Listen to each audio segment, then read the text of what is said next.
engines.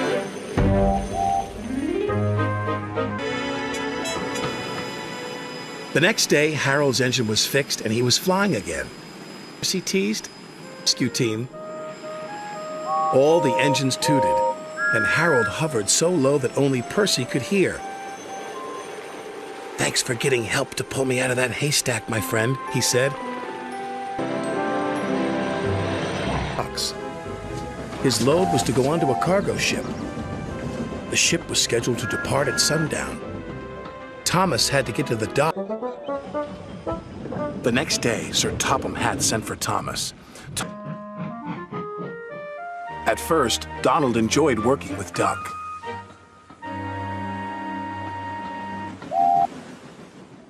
Then things started to go wrong. "Did you ask? You said you wanted them on the other line," Duck replied. "Not that other line." Donald was cross. Douglas would have known what I meant. He huffed.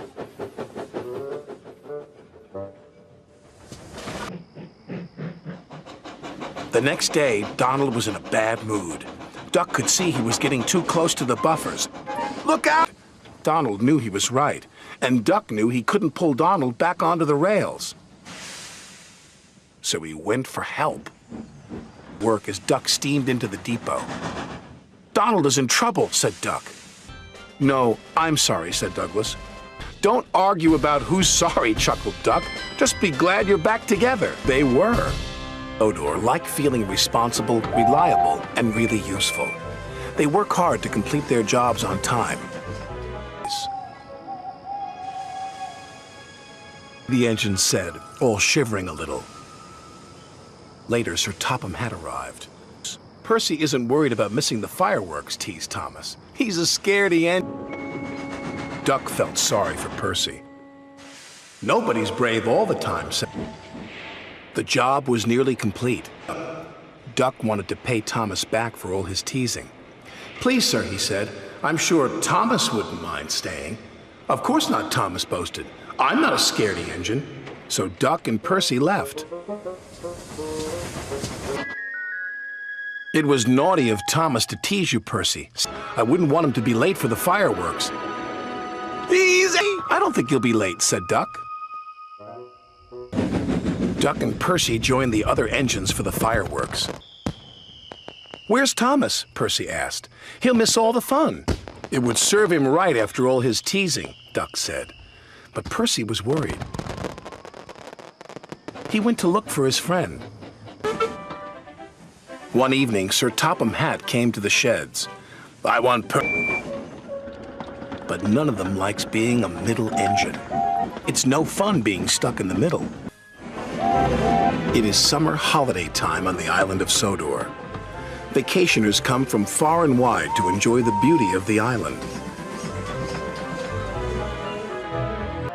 Duck gazed at it for so long, he ran into the back of Stepney, bragging to the other engines. Percy, and all the engines whistled.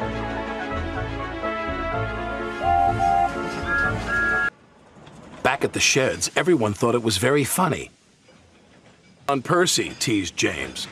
"Chalk ice on wheels." "Ahem," said a stern-sounding voice. Said.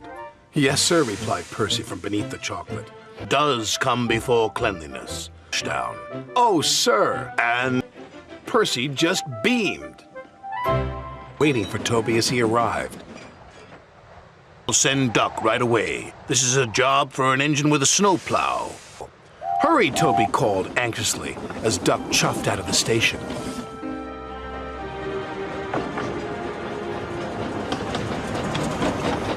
But so much snow had fallen. "We can't go on," said Duck's driver grimly. "We'll have to go back."